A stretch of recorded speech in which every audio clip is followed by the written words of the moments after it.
பிரார்த்தனை செய்யறது பெருசா இல்ல தியானம் செய்யறது பெருசா? பல பேருக்கு இந்த சந்தேகம் உண்டு. ஆனா சித்தர்கள் என்ன சொல்றாங்க தெரியுமா? நீ பேசுனா அது பிரார்த்தனை, அவன் பேசுறத நீ கேட்டா அதுதான் தியானம். இந்த ஒரு வித்தியாசம் தெரிஞ்சா உங்க வாழ்க்கை தலைகீழா மாறும். பிரார்த்தனைங்கிறது ஒரு கோரிக்கை.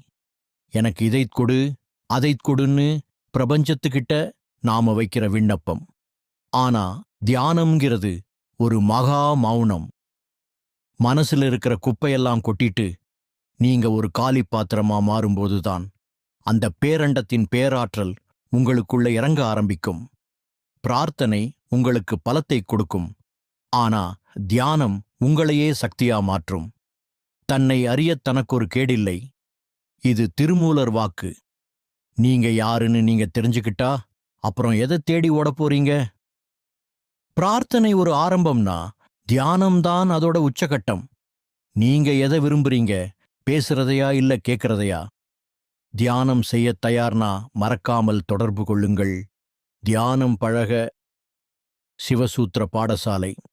சித்தர்கள் காட்டிய வழியில் பயணம் செய்வோம். சப்ஸ்கிரைப் பண்ண மறக்காதீங்க.